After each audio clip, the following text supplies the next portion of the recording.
Colin, is it possible for you to tilt your camera down to reduce the headroom above you? It looks to me like my head is already at the top of the screen. It's not. I've actually already done that, believe it or not. I was talking to Colin, but Oh, I thought you. Okay. well, could you just grow a little, just be a little taller? Yeah, let me work on that.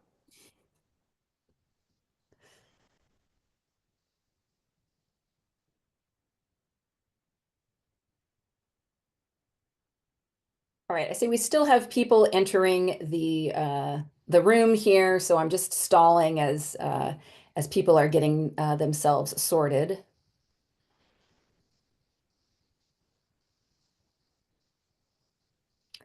I understand that we are the unofficial guest lecturers in Professor Mandeville's Gov 132 today. So greetings to the Gov 132 students.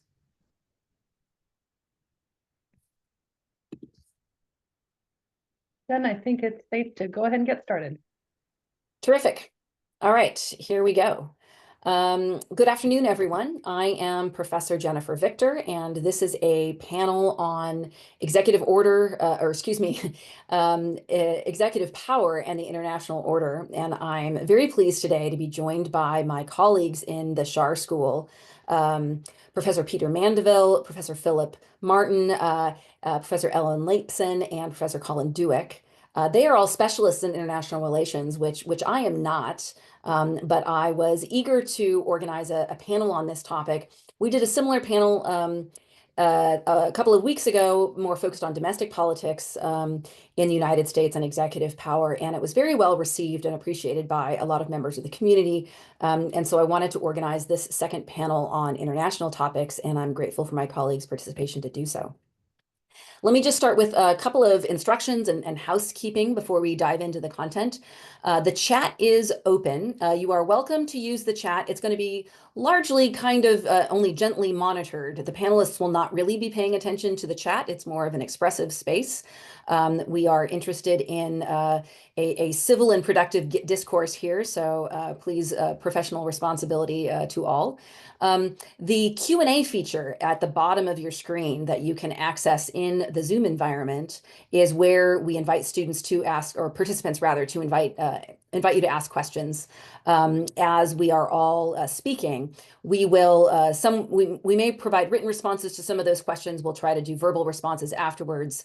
And after we've been going for about 45 or 50 minutes here, I'm going to open it up to a broader Q&A where people can opt to turn on their mics and raise their hands, or again, we'll take questions from that Q&A feature in the Zoom environment. I also want to start by giving a special thanks to Amberly Page and Shannon Williams of the Schar School. They are administrators who have been extraordinarily flexible and helpful in putting together these sort of very last second, not very sort of thin infrastructure involved in getting these together. And they've just been super, super supportive in helping us to pull these off. So thank you so much to Amberly and Shannon for your administrative support here. All right, getting things started. I'm going to provide a little bit of contextual outline here. But before I do that, I want to provide some introductions of my colleagues on the panel. So let me start with the introductions, and then we'll dive into content.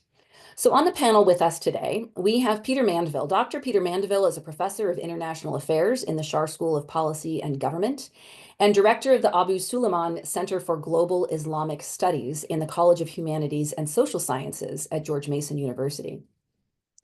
In 2004 and 5, he served as the director of the Center for Faith-Based and Neighborhood Partnerships and senior advisor for faith engagement at the United States Agency for International Development. From 2002 to 24, he was the Senior Advisor for Religion and Inclusive Studies at the United States Institute of Peace. His prior government experience includes stints in the U.S. State Department in Policy and Planning and the Office of Religion and Global Affairs. He's also been a non-resident senior fellow at the Brookings Institution, a visiting senior fellow at the Pew Research Center, and has held affiliations with the RAND Corporation and the Center for Strategic and International Studies. He is the author or editor of 4 books. The most recent one is The Geopolitics of Religious Soft Power in 2023, as well as many journal articles, book chapters, op-ed commentary pieces in outlets such as the International Herald Tribune, The Guardian, The Atlantic, and Foreign Policy. He has testified multiple times before the U.S. Congress on topics including political Islam and human rights in the Middle East.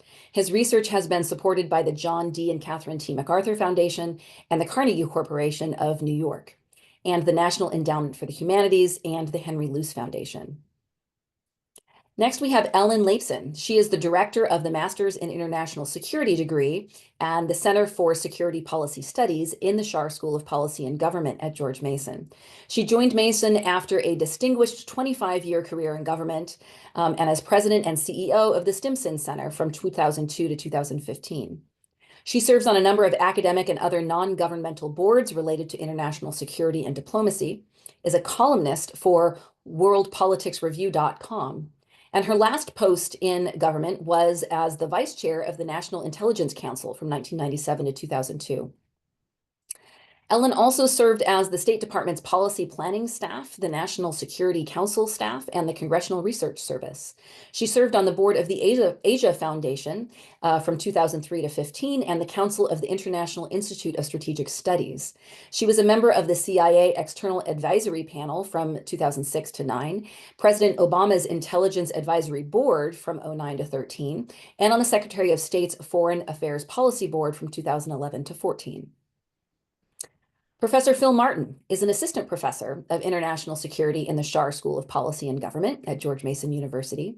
His research specializes in political violence and civil wars, peace building, and African politics. His work has been published in International Security, Comparative Political Studies, Comparative Politics, Journal of Peace Research, African Affairs, Studies in Comparative International Development, and other outlets. In 2020, Dr. Martin was co-awarded the Harry Frank Guggenheim Distinguished Scholar Award for research on armed groups and peace building in Côte d'Ivoire. His research has also received support from the Fulbright Foundation, the Social Sciences and Humanities Research Council of Canada, the Belfer Center for Science and International Affairs at Harvard University, and the United States Agency for International Development. His PhD is from Massachusetts Institute of Technology in 2019. And finally, we also have Professor Colin Dueck. Professor Dueck is a professor in the Schar School of Policy and Government and a non-resident fellow at the American Enterprise Institute. He has worked as a foreign policy advisor on several Republican presidential campaigns and acted as a consultant for the State Department, the Department of Defense, and the National Security Council. His current research focus is on the relationship between party politics, presidential leadership, American conservatism, and U.S. national security strategies.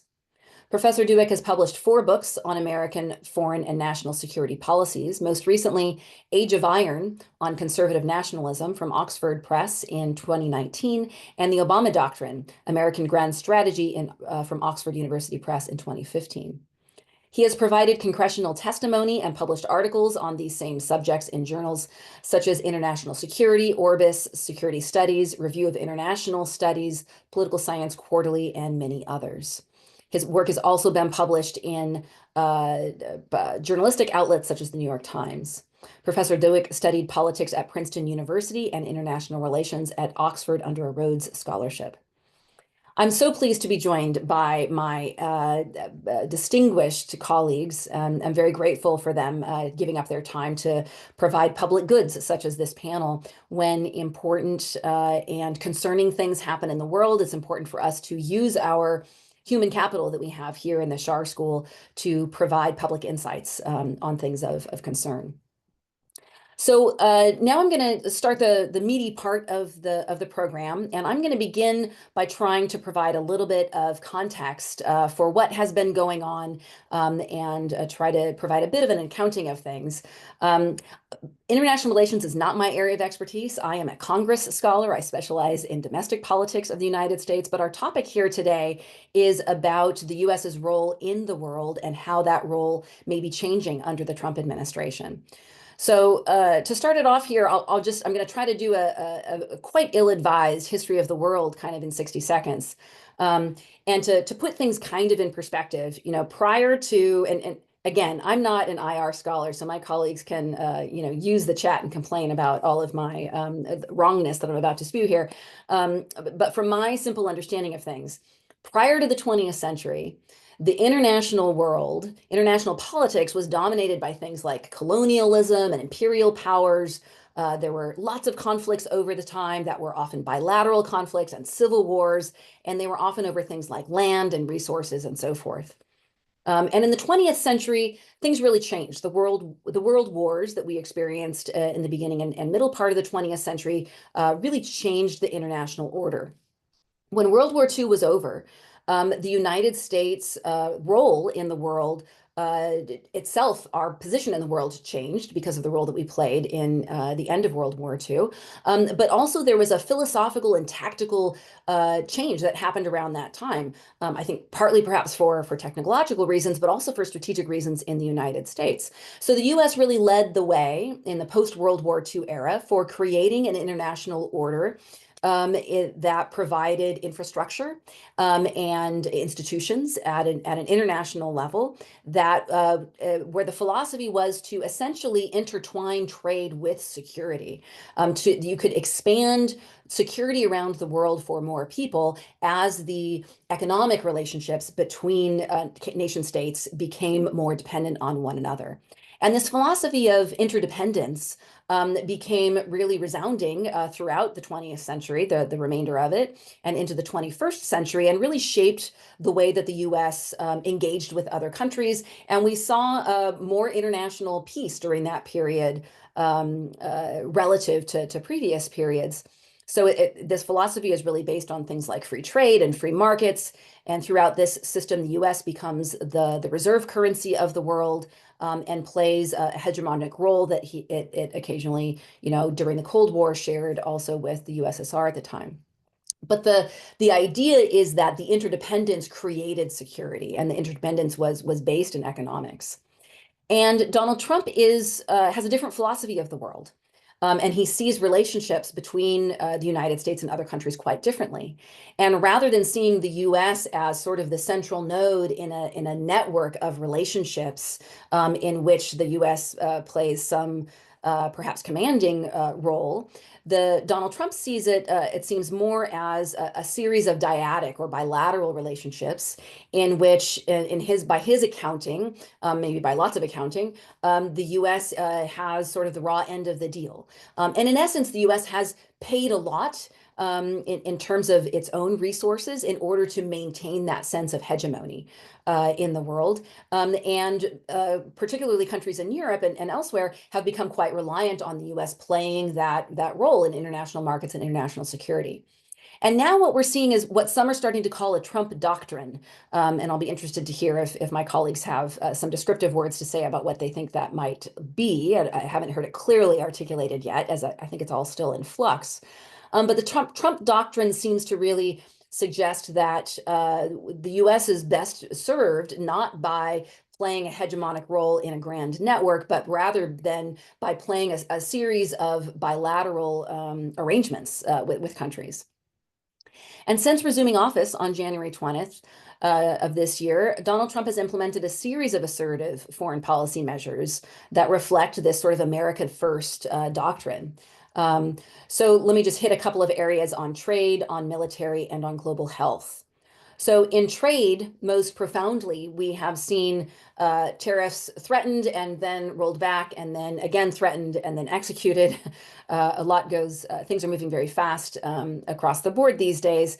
And so now we have 25% tariffs on all imports from Canada and Mexico, which doubled existing tariffs on Chinese goods from 10% and 20%. These actions aim to pressure trading partners and to bolster domestic revenue, but they carry the risks of higher prices in the United States. We're more likely to see inflation and potential economic slowdown in the United States. And of course, we expect our trading partners to impose retaliatory tariffs, which we are already seeing. On the military side, the Trump administration has taken notable steps in doing things like suspending military aid to Ukraine, which was a former sort of agreement the United States had in opposing Putin's incursion into Ukrainian territory.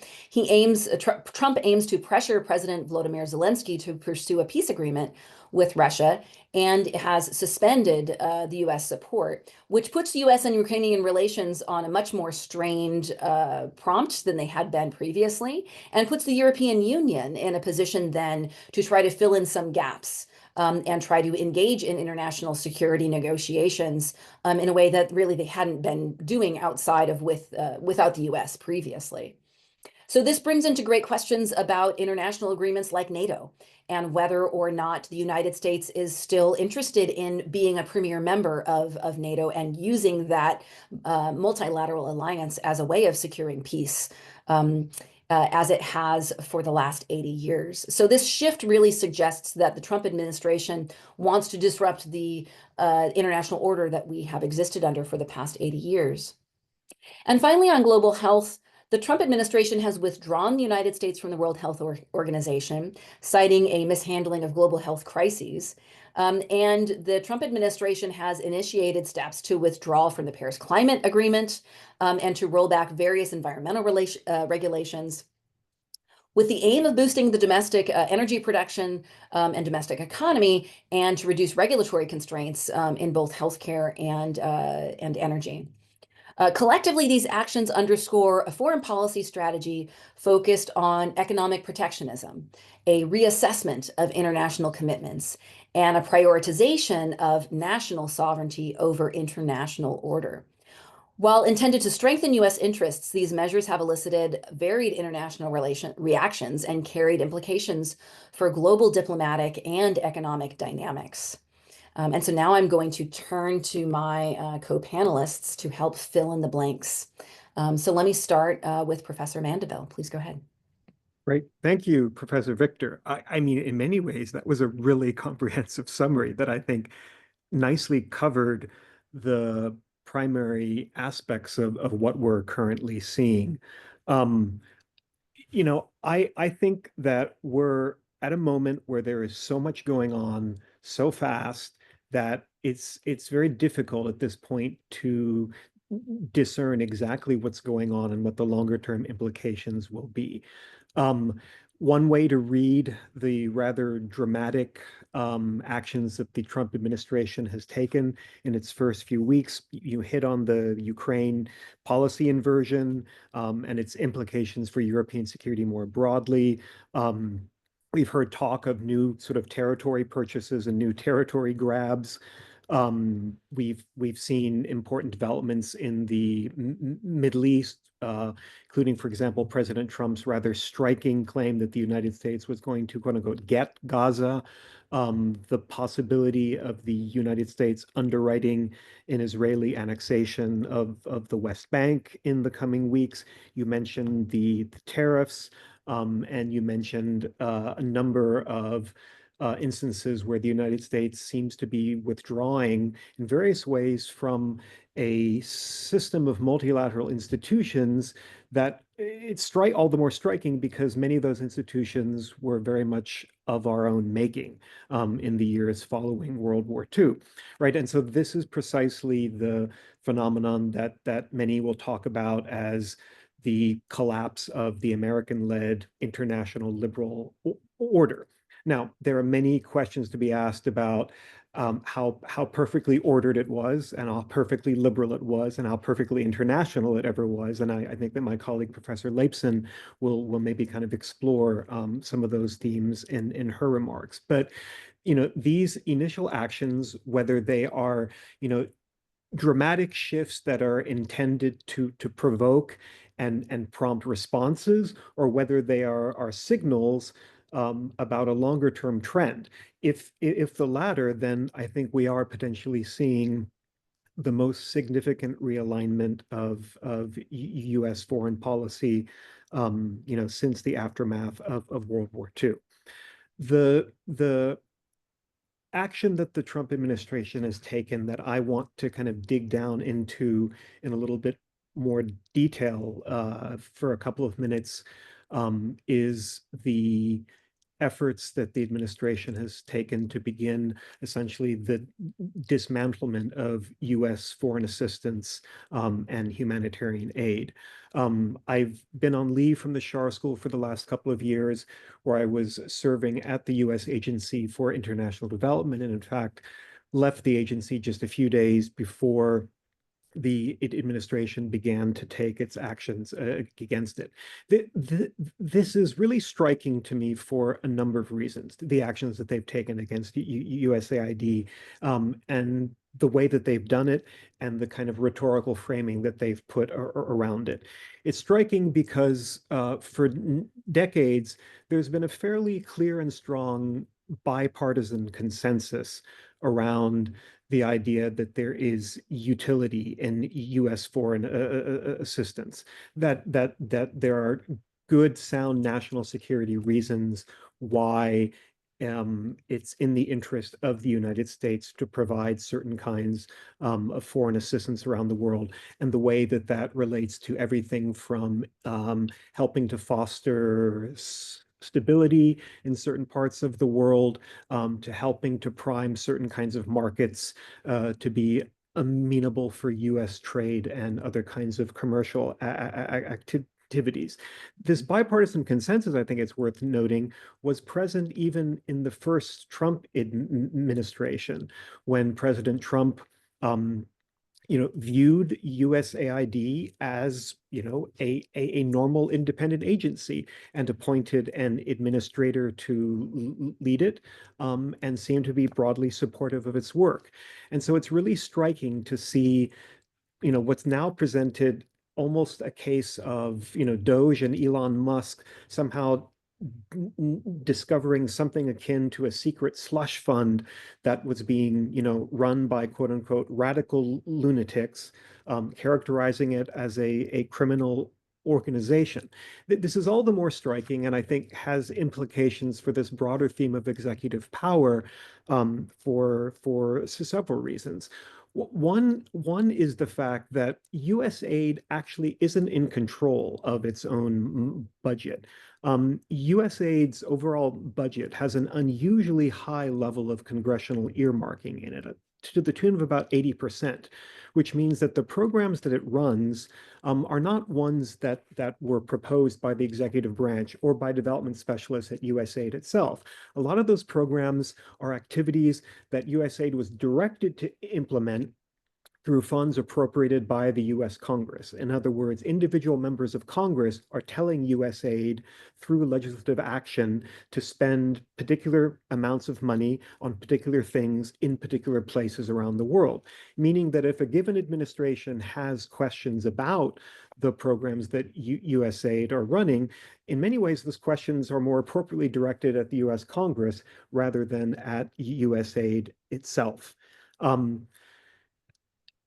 Any administration coming in, of course, has the right, and it's natural that it would undertake a review of the programs of any executive branch agency to make sure that they are broadly in alignment with its policy priorities. I don't think anyone is questioning that.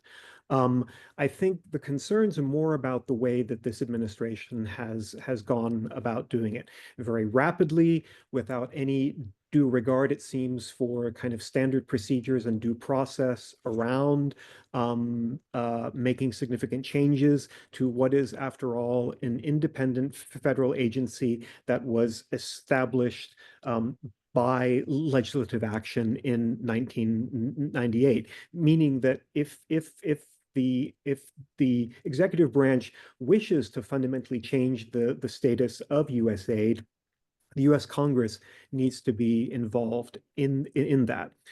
The idea of significantly altering USAID, and more specifically, the idea, as seems to be the case now, of bringing it into and under the State Department, is actually not a new idea. There's precedent for that. In fact, there was a conversation, a serious policy discussion in the 1990s about the possibility of folding USAID into the State Department.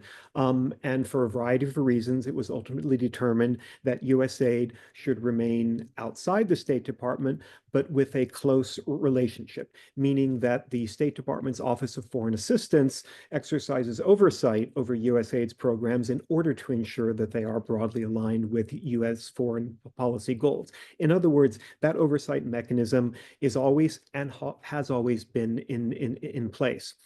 The broader idea of merging development agencies into foreign ministries is also not new. Over the last 10 years, several countries, including close allies of the United States, such as Canada, Australia, and the United Kingdom, have indeed merged their previously independent development agencies into their foreign ministries. But they've done it in a manner that is much more deliberative, and incremental, and ensure and have done it in a way that has ensured that there aren't major shocks to the system. And indeed, given that USAID is the world's single largest bilateral donor, meaning that in addition to the immediate effects on USAID programs, and USAID's own workforce, there's an entire ecosystem of partners, beneficiaries. There's an entire economy built around USAID's work that is now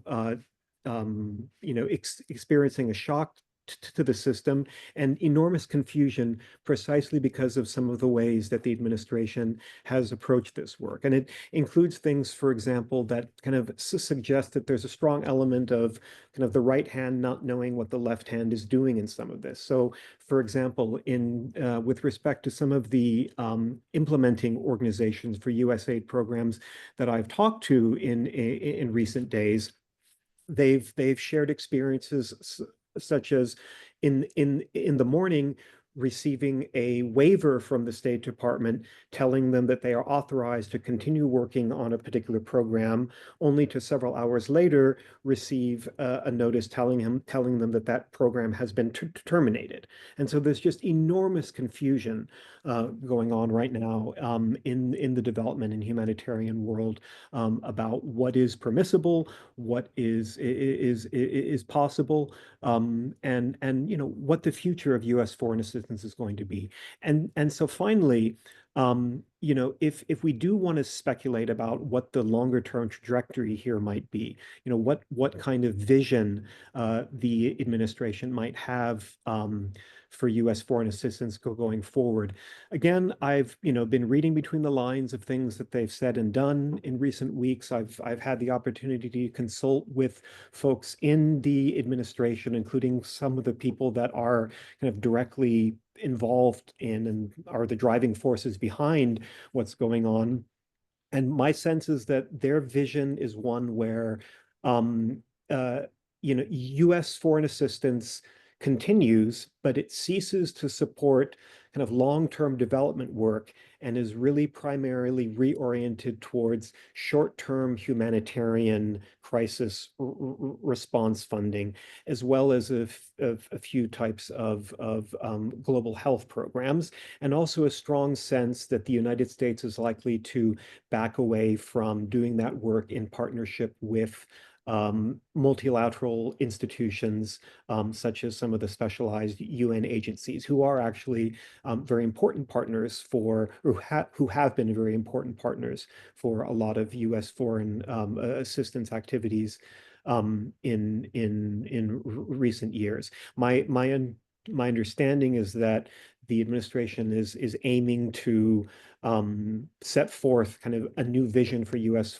foreign assistance sometime later this spring, by Easter more specifically. So I think we'll have a bit better sense then of where things are going. So I think I will leave it at that, and look forward to hearing from my other colleagues. Thanks. Thanks very much, Peter. It's really great to have the perspective of somebody who has literally, feels like moments ago, just come from the field in this area. So really appreciate your perspective. All right, next, Ellen Lapson, please go ahead. Thanks, Jen. So I'm going to draw a little bit back on the history to try to figure out where we are today. I'm going to start with the premise that the so-called liberal international order is no longer operative. When did it stop being operative? Is it the last 2 weeks, or is it had suffered sort of deeper problems earlier on? And we don't know whether a new order, I think it's very hard to say whether a new order is emerging or whether we might be facing a period of enormous, almost a preference for disorder or preference for a more anarchic world that doesn't have some superstructure of norms and rules imposed on all the willing members of the international community. So just to go back to the origins, the US emerged from World War II as the strongest single country. The Soviets, after all, had been our wartime ally, but had also suffered significantly from the war. So we were richer and stronger and had built a very big military just in the previous 5 years. The US embraced the idea from President Truman on that we really had to figure out new smart ways to prevent World War III. And so part of that was building, as Jen referred to, kind of economic interdependence, but it was also a sort of expectation of a shared commitment to that cooperation between states was a smart strategy for preventing conflicts from reemerging. So at the micro level, it was getting France and Germany to not want to go to war again. So that was by building joint ventures in coal and steel community, creating mutual dependencies that made it less likely that they would go to war. In very quick succession after World War II, we did created the UN, created the Marshall Plan to re-stimulate the European economies that had suffered so much during the war. And by the end, by 1949, the mood was darkening. We saw the Soviet Union no longer a reliable, predictable ally, but instead the Soviet Union was carving up Europe for its own influence, and we moved to a military alliance called NATO. Now, the fact that we did a military alliance that had a select membership meant we were no longer operating with expectations that the system would work universally or globally. And so, as some political scientists have said, particularly John Mearsheimer, the University of Chicago, really what we had was two bounded orders. We had the Western liberal values order that embraced the idea of personal freedom, freedom of expression, et cetera, and a kind of free market or capitalist, not imposing capitalism on everyone, but assuming that a centrally controlled economy was not the smartest way to build prosperity in the future. At the same time, the Soviet Union had built essentially an alternative order, which was highly centralized, controlled economies and a military alliance that kind of matched NATO, if you will, the Warsaw Pact. So that was really the reality of the international system, with the UN being basically what its member states wanted it to be. The UN never really achieved the goal of being world government because the member states didn't want that. So the UN, while it reflected the institution that could best promote cooperation, resolve disputes, offer peacekeeping when small conflicts ended, et cetera, the UN was never sufficient, if you will, to prevent conflict entirely, and that it was sometimes like-minded subsets of the international community that led efforts to prevent conflict or to resolve conflicts once they had begun. So from 1947 to roughly the end of the Cold War, 1990, we have this so-called liberal order, and certainly many generations of national security professionals in Western countries believed that there was this bedrock of shared norms and expectations of how states are supposed to behave. It didn't mean that the world was always a peaceful place, but it was a somewhat predictable architecture for international cooperation. Some people would say that the liberal order went through a very important change with the collapse of the Soviet Union, and that really the decade of the 90s was the one moment in modern history where the United States really could assert that it was the global power and that it was, identified with this idea of the liberal order.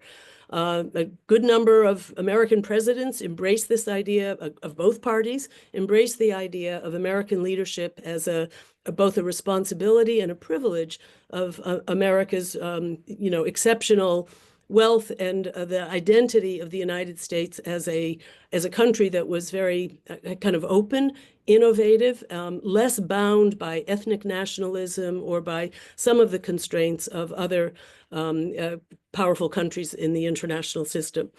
We were kind of post-colonial. We didn't have quite as much baggage as the French and the British had of having run a colonial territory, that we were, in theory, capable of making friends with countries of very, very different identities and practices. So in hindsight, it looks like the liberal international order existed roughly from 1990 to maybe 2003. And I think many political scientists would say the decision to invade Iraq was another turning point. I would argue that what we're going through today is an even more dramatic turning point, but certainly 2003, when the United States discovered that all the countries that it assumed were kind of like-minded and compatible with this Western vision of international cooperation, really didn't believe that the Iraq War was justified, did not want to participate in it. And I think we've started to see some of the limits or the boundaries to American primacy as the international system. So, but I do think from President Obama through Trump's first administration, certainly the Biden administration, each of those presidents was sort of grappling with recalibrating American power and accepting that other countries were emerging as more autonomous, independent, wealthy, and capable of participating more in a leadership role on the international stage, whether it's the G7 or the G20, the wealthiest countries, the countries with greatest influence. So each of those presidents tried to a little bit lower the expectation that the United States is always the country that responds and takes the lead on any kind of emerging crises. I think that as people have already said, Trump's first time in office, he was reluctantly, I mean, he did some very disruptive things, but in the end, he believed he made NATO a stronger organization, so he didn't follow through on pulling out of NATO, for example. But deep, deep ambivalence towards multilateralism, much stronger preference for power dynamics between peers or hierarchical power relationships, which, as we saw in the Oval Office on Friday. So I do think, so let me just finish with this notion of, are we approaching a moment where there's going to, once again, be two bounded orders?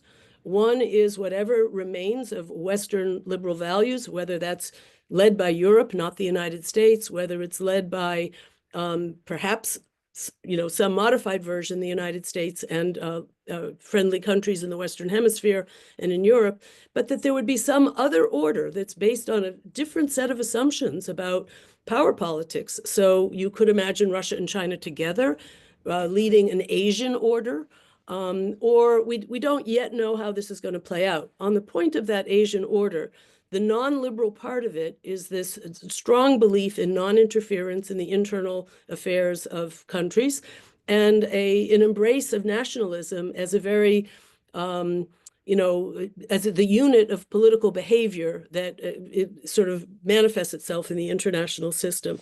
So we don't know whether we're approaching a kind of great power struggle that is relentless and never doesn't go to the UN for problem solving, but solves its problems in other means, including possibly the use of military force. So we're back to the drawing board on whether we're looking at balance of 19th century ideas of balance of power, concert of nations, etc. But I think I, for one, am left with the conclusion that the liberal order is no longer useful vocabulary to describe how international relations are likely to function now that Trump is back in power. Thanks. That was really useful. Thank you very much, Ellen. That's great perspective. Next, I'm going to invite Phil Martin to share his thoughts. Thanks so much, Jen. And thank you for putting this panel together. And yeah, thank you to Professor Leibson and Mandeville for setting me up. Difficult to follow on that, but I'd like to focus for a couple of minutes to zoom in a little bit on one region of the world, and that is Africa. Africa is one of the regions of the world perhaps most affected on a sort of relative basis by some of the changes to the U.S. international aid system that my colleague Dr. Mandeville was describing. And in the immediate term, there is an obviously large humanitarian impact going on in the fields of public health, in energy and education, um, especially in countries that are highly reliant on U.S. foreign aid. If we look at some countries in Africa, like the Democratic Republic of Congo, Ethiopia, or Sudan, these are countries that rely anywhere from 1/5 to 1/3 of their total, domestic economies and their welfare states are dependent in one form or another on U.S. resources. And so there's an immediate shock there that is intrinsically important. But I'd like to comment on some broader implications here, and kind of divide this up into some near-term outcomes that I think are quite likely, and then some narratives that are out there about the implications of this change in U.S. aid that I think are a little bit more speculative, and that we could look at with a critical eye. So what is it that I see as likely in terms of U.S. relations in Africa? Well, the first thing that I think is likely is that the United States will continue to have enduring security interests in the African continent, particularly countering violent extremism. The U.S. has security partnerships with countries like Kenya, Rwanda, Cote d'Ivoire, and part of the deal, has been that those countries receive, portions of aid and cooperation, some of it security, some of it humanitarian and economic. And in exchange, these countries serve as partners for counterterrorism operations, for other security interests that the United States has. I think that's likely to persist, especially as we see, statements from Secretary Hegseth and others that indicate that, the Trump administration sees Africa in part as one of these front lines in the civilizational conflict between Christianity and extreme jihadist Islamism. And to the extent that that is their worldview, there's likely to be continued support for some of these security partnerships in the area. Okay, what else is likely? A second thing that is likely is that there will be a very dramatic shift in U.S. foreign policy priorities in some of these relationships. Whereas previous administrations have emphasized human rights, reproductive health, those issues are definitely off the table now. And to the extent that, the Trump administration is interested in the governance of African countries as it, engages in that part of the world, it's likely to be focused on social conservative causes, the support of faith-based organization, opposing LGBTQ, laws and legislation, and things of that nature. What else is likely is that there will be a more transactional approach to diplomacy, as Professor Victor mentioned, and that means that, some African leaders who can offer some material good to the United States, such as access to, critical minerals or other opportunities for U.S. private sector businesses, they may find a receptive audience with the Trump administration, and find some traction. That is likely to be good news for certain autocratic governments in Africa, places like Rwanda or Uganda, that will be able to, strike deals with the United States without worrying so much about the consequences for domestic public opinion. And so in this sense, U.S. relations with Africa and perhaps elsewhere in the world may come to increasingly resemble the way that China and other powers do business, which is to emphasize economic deal making with little to no consideration for good governance or liberal democracy conditionalities. Okay, let me address a narrative that I see as more speculative. And this is this narrative that the withdrawal of U.S. aid and foreign assistance from Africa is playing into the hands of China and is leading to an erosion of U.S. soft power in the world. In this reading, the U.S., cancellation or pause or freeze, whatever is going on foreign aid, is opening a door for China, for Russia, maybe for other Gulf powers to swoop in and fill this void and, expand their influence at the expense of the United States. So I think that that narrative rests on a couple of assumptions that we need to think critically about. The first assumption is that China or other powers are interested or capable of taking over the functions of U.S. foreign aid provision. And I think that that is far from clear. China seems to prefer to act as a banker for African countries and not as a direct aid provider. It does not have the capacity or the infrastructure for doing a lot of what the United States does. And it also looks unclear that the Europeans or anyone else would be stepping into that position either. The second assumption is that the status quo of US foreign policy in Africa and the use of foreign aid as a tool of soft power is actually effective in achieving what the United States wants it to be achieving at the moment. Building trust in US leadership, acting as a bulwark for expanding, Chinese influence. And while that may be the case in some instances, I think as a general rule, we would want to be critical about that assumption as well. There's some very interesting research by political scientists, Rob Blair and some co-authors, if anyone wants to check it out, which has suggested that foreign aid in Africa has actually not been a very effective tool of persuading mass publics to be more supportive of the foreign aid provider. And this happens for a variety of reasons. One is that there may be problems of attribution where beneficiaries don't know who provided the funds for a particular project. And so there's not a lot of political capital or trust or goodwill that is actually gained from that transaction. In other cases, it may be the case that recipients of aid actually have a negative reaction where they view this as a potential tool of, instrumental neo-colonial control. And you find these narratives in many, parts of the public across different African states. The third and final assumption here is that African countries themselves, and we could broaden this out to say, recipients and beneficiaries of US aid in other parts of the world as well, that they are essentially passive and dependent recipients who will automatically gravitate towards whichever power in the international system is offering aid at any given moment. And I think that that's an overly simplistic reading.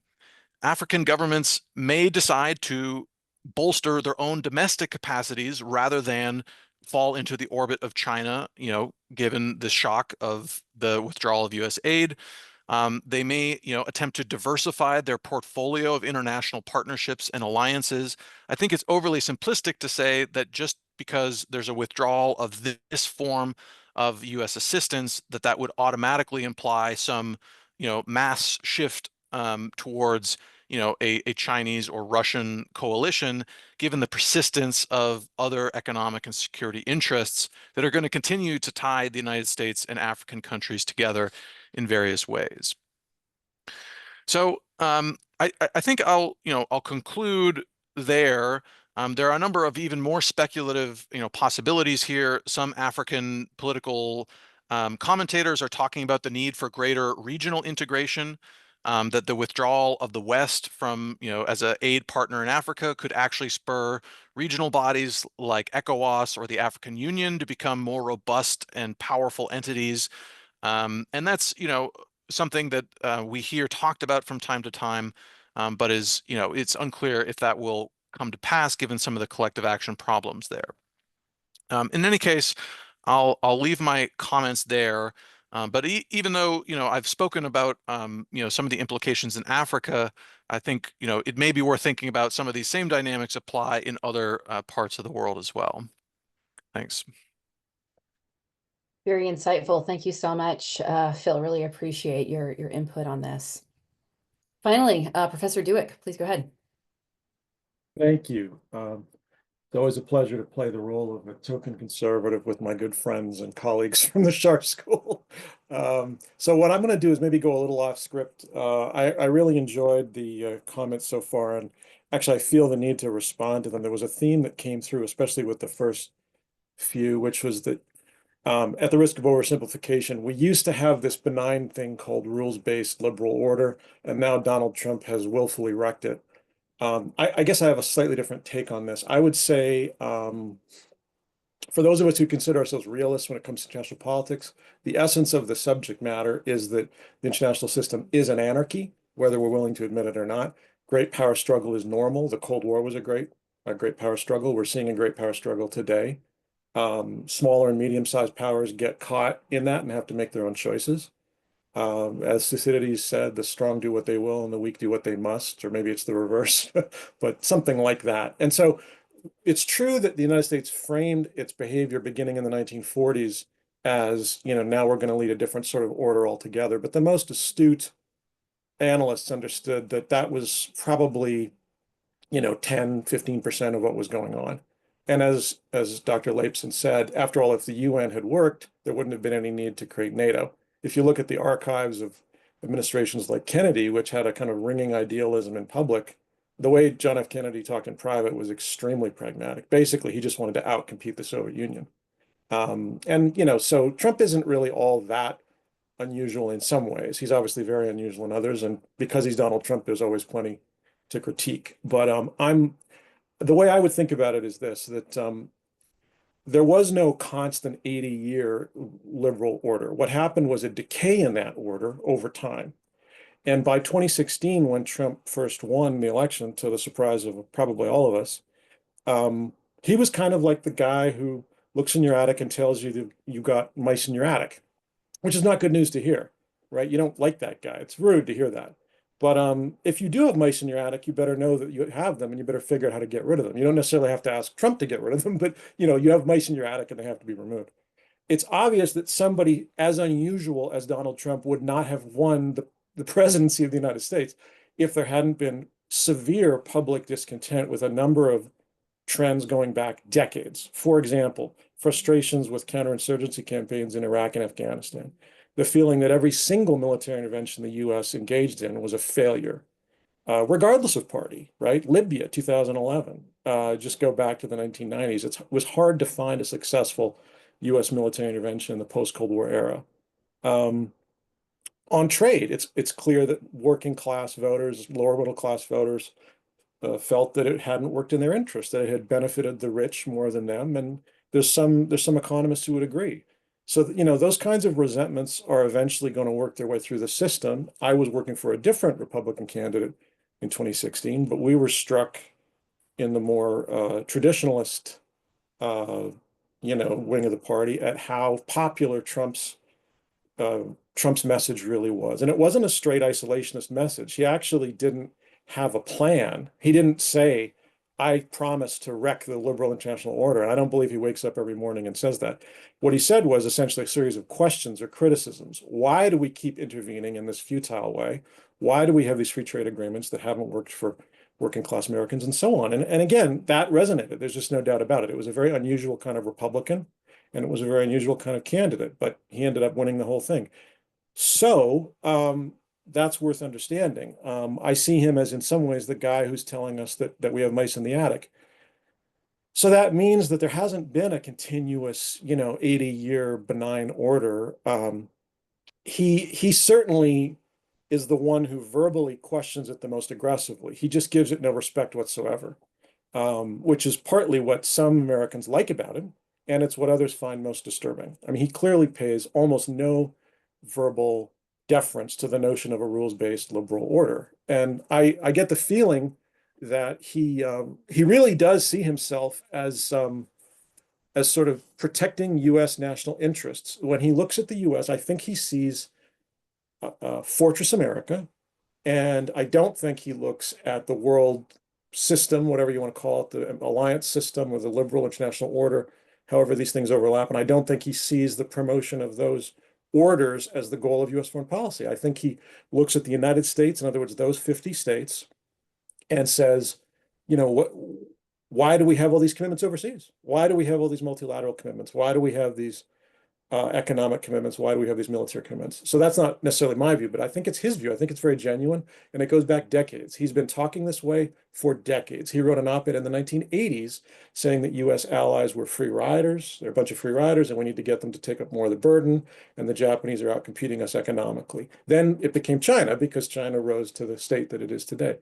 So there is a kind of worldview, and it is, I don't disagree with what's been said. It is more transactional. It is more realpolitik, great power oriented. It is more bilateral, unilateral, not multilateral. That's all true.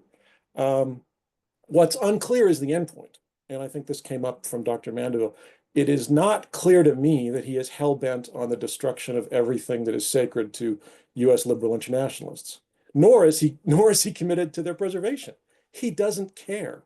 It's not a priority, right? He's trying to implement the worldview that he's had for 40 years. He had a hard time doing it in his first term for a lot of reasons. I think he himself was surprised that he won that election. He didn't have a cadre of pro-Trump foreign policy advisors because they didn't exist. There wasn't such cadre in the Republican Party. So in order to get anybody to staff it up, you had to get traditional Republican foreign policy hawks. You had people like, you know, Bolton, Tillerson, Mattis, McMaster, you just go down the list. They were all hawkish on Russia, right? And if you think about the policy on Russia, it's probably not what Trump would have wanted in the abstract, but he, for whatever reason, let it go forward.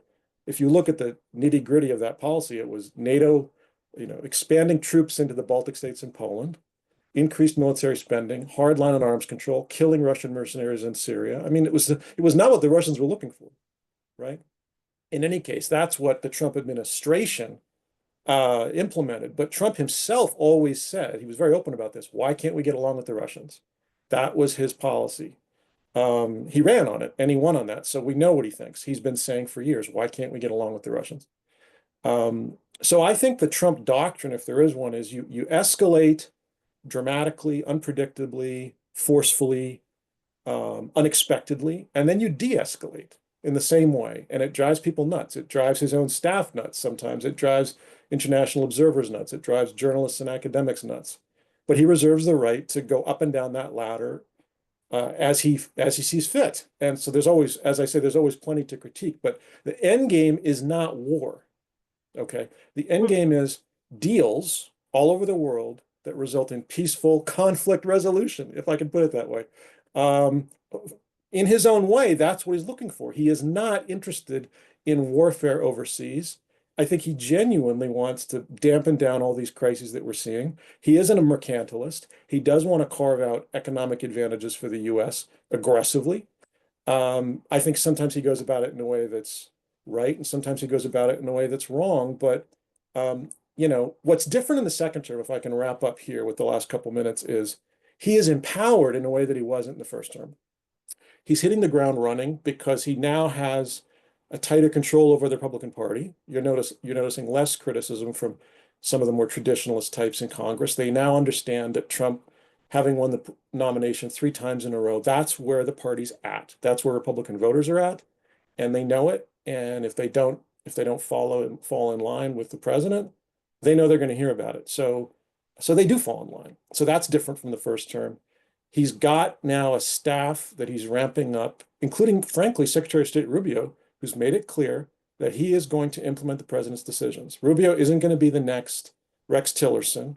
He isn't going to be the next, John Bolton. He is going to implement the president's decisions. And if he wasn't about to, he wouldn't be there. So in terms of staff and personnel, it's a very different arrangement. These are people who understand that Trump is the president. And ultimately, at the end of the day, he's in charge, and they are there to do his will. And if people who don't believe that will not be appointed, it's just that simple. So there's a kind of confidence and an assertiveness to this, and that's very different when he was from 2017, when yes, it was chaotic, extremely chaotic, but he didn't really have the ability, or maybe even the willingness at first, to actually shake things up as aggressively as he is right now. If you look at a lot of these initiatives, Ukraine, Gaza, Canada, tariffs, Greenland, you just go down the list, Panama. I mean, the language and the action is very assertive. And he's continually cycling back to the priorities he laid out 10 years ago, when he first came down that elevator. So a lot of things have changed, but the one thing that hasn't changed is Donald Trump. Thanks. That was a mic drop kind of ending, Colin. I appreciate that. Although I am going to take issue with your notion that you're here as a token. That is absolutely not true. I don't disagree with anything that you've said, and we're going to set you right on this this ludicrous claim that you've made. All right, we are going to turn to Q&A. Before I do that, first, I want to invite the participants here to please use that Q&A function You can find it at the bottom of the Zoom environment. It might be under the three dots of more, depending on how wide your screen is. I invite you to post some questions there. I will also give people the opportunity, please use the hand raise function too. So what I'm going to do is alternate between calling on people whose hands have been raised to turn on their mics and ask a question verbally, and then drawing on questions that are posted here in the chat. While people are thinking about their questions or queuing them up, I want to invite my co-panelists here to react to one another in any way, or fill in any gaps or challenge one another in anything. I see Ellen is chomping at the bit, so go ahead. So I just want to underscore the point that Colin made about Trump actually is risk averse. He wants the military to be strong. He wants people to respect American power, but he really, really doesn't want to go to war. And I think he thinks it's a waste of money. I think he thinks it's for losers. So if we look at his relationship with Israel about should we, deal with the Iran problem for once and for all, the Israelis have twice now, I think, misunderstood. They think that this is a macho team that will, want to join with them in, using military force against Iran. And I think, to the contrary, I think that Trump would find that quite ill-advised. So I think he really believes in coercion, use of the military for coercive purposes, but not for active combat. There might be other examples around the world, but I think the Israel, Iran, U.S., triangle is a particularly vivid case of it. Thank you. Any other reactions or comments to one another here? I will just add one thing. I'm struck. I think we have a 50% Canadian origin panel here, if we're not counting the chair. Phil and I both hail from Canada with slightly different politics. So just as one example of what Trump is doing that's so interesting, he's revealing how he really thinks. There is no other president from either party who would have prioritized a trade war with Canada in their first month. It wouldn't have happened under any other Republican or any other Democrat. Interestingly, it's actually undermining the Conservative Party heading into this coming spring elections. The Liberal Party is running wild, running on an anti-Trump platform, on Canadian nationalism, essentially. And they're actually gonna pull it out. They looked like they were gonna lose in a landslide. So that's on the domestic side in Canada. But Trump is I agree completely with what Ellen just said. He hates war, and he is a true mercantilist. He really believes that what's needed is to try to claw back certain kinds of economic benefits from all these arrangements, reduce the trade deficit, bring jobs and industry back to the US. Right now, people will argue about whether this will be achieved by the means that he's selected, right? Protective tariffs.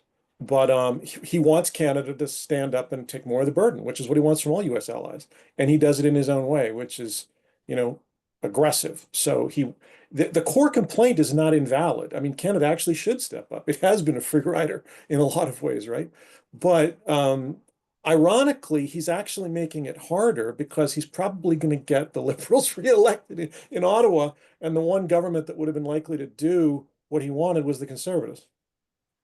So, but Colin, isn't um the philosophy, that the sort of mercantilistic point of view, that I agree with you that Trump really takes, doesn't that hit up against sort of the reality of the way that the world works in the modern era? Like it seems to me a very dated kind of old world view, whereas in the digital age, in the age in which there is so many goods and services and varieties of relationships that exist between entities across the globe, that that mercantilist point of view doesn't work well in such an interconnected globe. I mean, I guess my quick take on it would be he got it right on China, big picture, and he really changed the conversation. I think if you look at the Biden administration, there was actually um, a lot of continuity, because now there's a broad bipartisan agreement, which did not exist 10 years ago, that you can't really have free trade with the People's Republic of China. You're talking about a gigantic one-party dictatorship that does not practice free trade itself. So for national security reasons, you have to come up with a variety of tools. Biden and his team said the same thing. They disagreed with how Trump said it. So I think in that sense, it's sort of back to the future. Great power mercantilism is back. right? So my own take is I actually would love to see us focus on China, less on trade wars with US allies, because I think that when it comes to US alliances, I do worry that these trade disputes ramping up with, when you really get into the heavy hitters, you're going to be talking about Europe, Japan, and so on. I don't know what he's going to do there. But, think of it this way, is that going to bolster our common front against China or undermine it? Right? I mean, that's my question. The defense that some of Trump's officials give is in the long term, it'll bolster it because they'll get the message. But right now, I mean, it's not, it's not bolstering it. It's undermining it. So I'm hopeful, but I can't say I'm optimistic. All right, let's move to some of our really excellent questions that are coming in. I'll alternate between the Q&A chat and the raised hands. So I'm going to start with Sylvester, who has had this question in here for a good 20 minutes now. What seems to be an attempt by the Trump administration to cut support and partnership with Ukraine? Is the act not a violation of the Budapest Memorandum on Security Assurances signed in 1994? Who can take that one? Is anybody on the panel familiar with the pact that the questioner is mentioning? Well, I think at least two of the signatories have now violated that commitment that was made to Ukraine after Ukraine allowed the nuclear weapons that were present on its soil, but were not actually commanded and controlled by the government of Ukraine. They belonged to the Soviet Union. Those weapons were repatriated to Russia, and Ukraine now, in hindsight, feels regret. I think the United States, first Russia, by invading Crimea, broke its pact to guarantee and protect Ukrainian independence, sovereignty, territorial integrity. And now I think the US has broken the pact as well.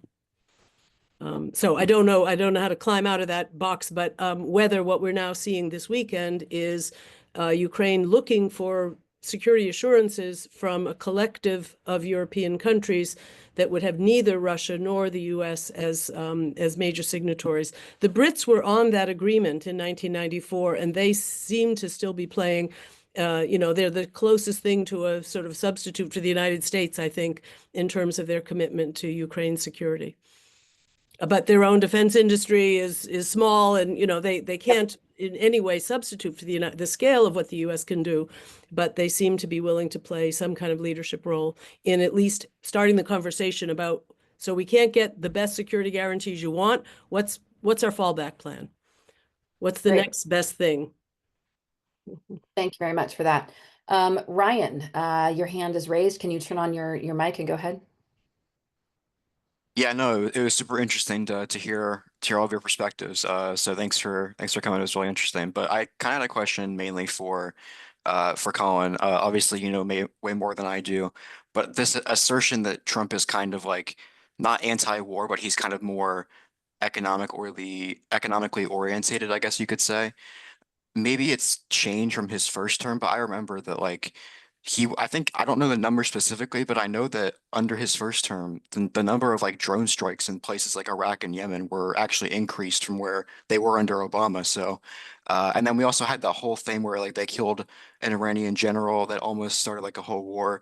No, I don't know how close to that I got, but you know what I'm trying to say? I don't know if this is like wholly if he's really like anti-war so much as he's kind of just wants to make deals and like be seen as like a macho man, which is kind of why he likes Putin. Or he always talks about the letters that Kim Jong-un wrote to him or something that he's always like so proud of or whatever. But what are your thoughts on that? Has it changed substantially from his first administration or? Thanks, Ryan. No, I don't disagree with the facts you're laying out. I mean, if you would think about a kind of a spectrum of hawkishness, right, in American politics, in both parties, you could have the ultra hawks on the one end and kind of the ultra doves on the other. And in both cases, either they've never seen a war they didn't like or a war that they did like, right? And we see examples of that in Congress. I think Trump is sort of roughly in the middle, which is one of the things that makes him interesting. Um, I do think he's actually very much trying to avoid great power wars overseas that would entangle the United States. I have no doubt about that. I think he will probably bend over backwards to do that in cases like Taiwan, for example. But when it comes to, targeted strikes, drone strikes against terrorists or against Iranian militants. He's already shown, just as you say, that he can be very aggressive. So he's always said he likes the idea of a strong military. Fortress America doesn't mean you have a weak military. It means you have a strong military, and then you kind of reserve the right to hit, right, based on interest or insult or honor or whatever it is, right? And so if you think about that, I mean, I live out here in rural Virginia, and I see these Tea Party Gadsden stake, you know, don't tread on me bumper stickers all the time. I mean, that's kind of Trump in a way. That's one of the reasons he's such a good fit for a lot of rural voters in the heartland is it's not, we need to go overseas and topple every single regime for some idealistic reason. He clearly rejects that. It's also not, I'm a principled pacifist dove, okay? He ran in 2016 on a very interesting combination, if you recall, which was Iraq was a mistake. That was not, you weren't supposed to say that as a Republican. So that was interesting. At the same time, he was actually more hawkish than anyone on counterterrorism. He was basically saying, let's rip their fingernails out. I mean, so that combination actually had some political appeal. And I think that if you're looking now at his second term, what's changed is he's deliberately getting rid of the more traditional Republican types, and he's bringing in people who are amenable to his vision, which I think means it's going to be, if anything, less interventionist on military affairs and more mercantilist on economics. Thanks for that. I'm going to take a Sahar from the chat. How would you analyze Trump's jaw-dropping treatment of Zelensky? Was it largely a piece of performance theater to appeal to Putin because Trump is interested in Russia for economic reasons, or because he wants to shift Putin away from the courtship with Beijing for power reasons? Or does it more simplistically perhaps stem from Trump's admiration of Putin's fellow strongman identity? A combination of these or another factor? Who wants to take that?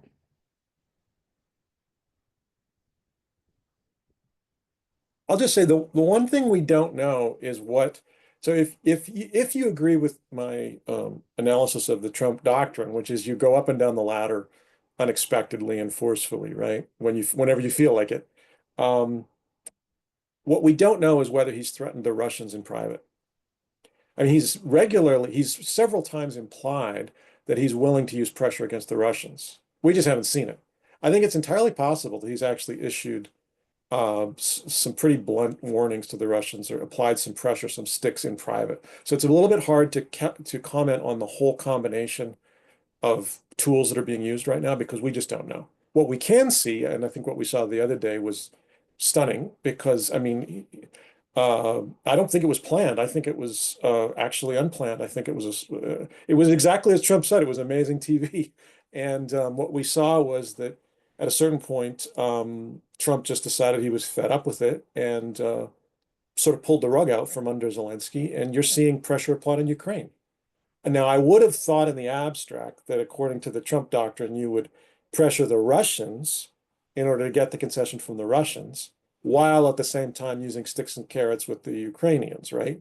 So far, we're seeing mostly sticks with the Ukrainians and mostly carrots with the Russians, which is not what you would have expected from, let's say, a Secretary Rubio, 10 years ago. But I mean, again, Trump is revealing his true preferences, right? He's made it very clear he's not committed to the defense of Ukraine. He doesn't think we should be giving security guarantees. I think he's probably delighted that the British are stepping up to team up with the French and other Europeans to sort of scramble to come up with that's exactly what he wants. He's saying, why don't you get your act together? You've got this gigantic economy, between the EU members plus Britain. Why don't you look after Ukraine? That's his entire point. I think he has a deep personal grievance against Zelensky that goes back to the 2016 election. So there's a level of, this is not all strategic, but I maybe do disagree with Colin on the question of whether it was orchestrated. Most people think that Vance was prepped to play the role he played, and that the fact that the White House instantly issued a statement saying, didn't Trump do a wonderful job? And it was a list of all of his cabinet members and a whole bunch of people, Republican members of Congress, lavishly praising him for dealing with, Zelensky's shortcomings, and that literally was ready to be released, within minutes of this meeting, suggests that at least somebody had a script here. It may be that Trump himself flared at some specific comments that Zelensky made, but I think it was set up to humiliate him. Thank you for those perspectives. We are starting to get a little bit short on time, so I'll ask our questioners remaining to be brief. We'll see how many of these we can get through in the next few minutes. Bradley, go ahead.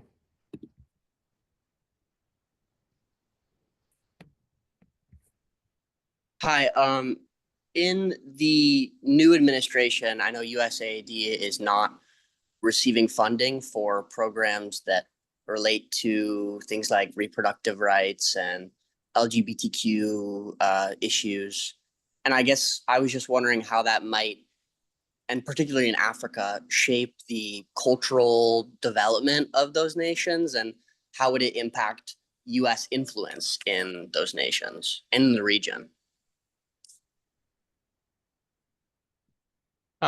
Yeah, it's a great question, Bradley, and I think you're right that we're to the extent that the new Trump administration's foreign aid apparatus will be concerned with domestic social and political issues in Africa or elsewhere. It seems likely to reflect a more social conservative orientation.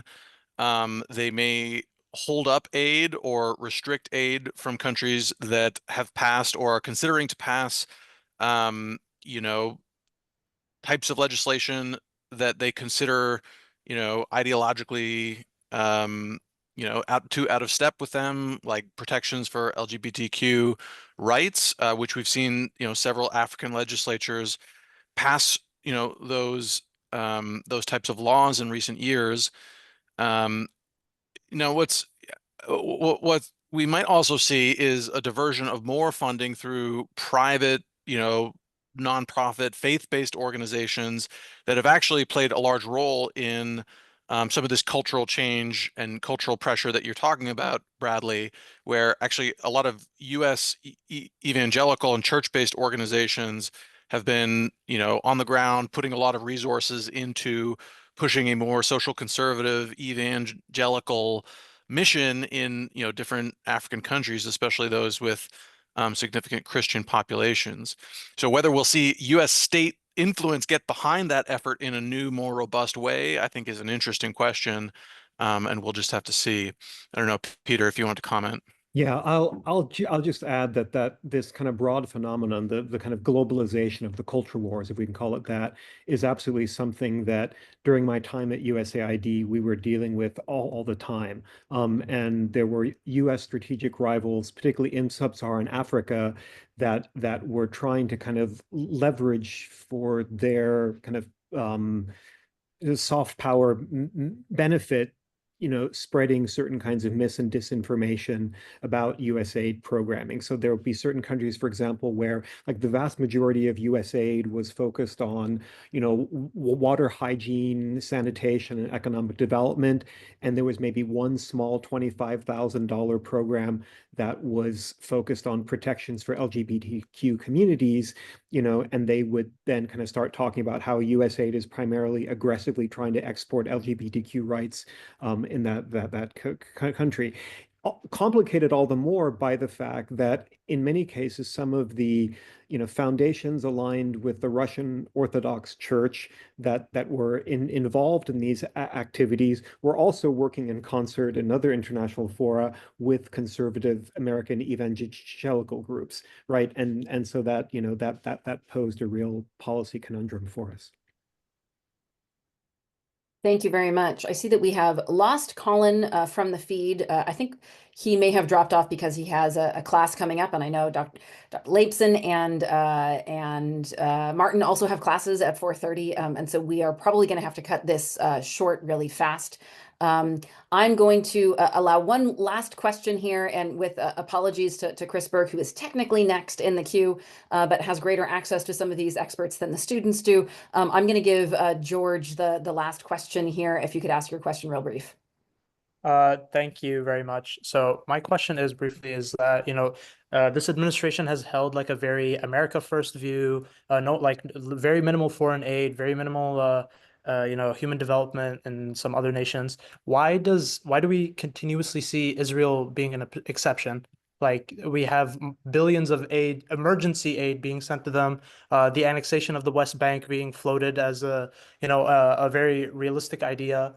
The annexation, the stopping of aid into the Gaza Strip, right as Ramadan comes around, and why do we continuously see Israel being an exception to all of these rules, and why does his conservative voter base that wanted this whole America first thing, not like why is there no outrage towards that? I have a domestic politics answer for that, and then I'll let the IR colleagues go. So the domestic politics answer I have for that is because the Republican coalition in the United States includes a brand of evangelical Christianity that, as part of their doctrine, believes that in order for the second coming of Christ to occur, that the Jews must return to Israel. And so there is a embracing of the Israeli state and so forth among evangelical conservatives for this political purpose of advancing, or for the religious purpose of sort of helping to help out the oncoming of their prophet. And the kicker, of course, is that in order in the prophecy for that to happen, all of the non-Christians or the Jews and whatnot and others who live there either die or get converted. And so it's a very morbid, very in my mind disingenuous alliance that Christian conservatives or evangelicals rather have with the Republican Party and their support for Israel. And that's what explains it in my mind. But I'll let the IR colleagues take a different stab at it, perhaps. So I think it'd be great if Peter came in on the religious dimension, but I would say, over the whatever it is, 48 to the present, 75 years of Israel's independence as a country, American interests have evolved over time. It was initially, in a way, our political support for the creation of the state of Israel had a lot to do with World War II, but I think we were not the primary military backer of Israel until the 70s. And then I think we did see the general consensus was that Israel was a reliable security partner in a region that had multiple kinds of instability. And that has built up a partnership of trust among other components of the US government, not just the Congress and faith communities, but the national security community. I do think the Gaza war has tested that relationship profoundly, of whether we used to say shared values, we used to say Israel's the only democracy in the region. I think some of those assumptions that we have made over time are getting a little bit shaky, and clearly parts of the American electorate no longer see it in those terms. But I think you cannot rule out that it's not just sentiment. It's not just the role of Jews in American society or Jews funding, being strong supporters of political figures. There is another rationale to the very deep and exceptional support that the United States has provided Israel. Yeah, I would just add that I think Jen's domestic analysis is exactly right. And you can go even further and make the point that Israel itself has recognized this in terms of the vectors of its own kind of outreach to American political constituencies that it sees as useful. Like, right, for the first 60 years of its existence, Israel was really focused on currying favor and building connections with the American Jewish community. And at that time, the sort of center of gravity of the American Jewish community was default staunchly pro-Israel. That's shifted, and younger American Jews are actually much more diverse in their political views. And now the most solid bedrock for support for Israel is precisely within certain segments of the American conservative evangelical community, who are themselves a core and very important part of President Trump's political base. So, if your question, George, is kind of rightfully pointing to the fact that if the Trump administration's overall orientation is kind of about drawing down American commitments, why the continuation of huge and lavish amounts of support for Israel? Well, it's precisely because in the views of significant portions of the president's own political base, Israel is by definition an exception for literally the religious reasons that Professor Victor outlined. Well, thank you so much. Our panel is quickly losing a critical mass as people are heading to class. So I want to once again, even in absentia, thank my panelists for their time and their expertise and their very candid conversation that they provided to all of us here today. Thank you again to the Schar administrators, Amberly Page and Shannon Williams, for their support in putting this on. And thank you very much to our great audience of participants and your terrific questions. We will see you all another time. Take care.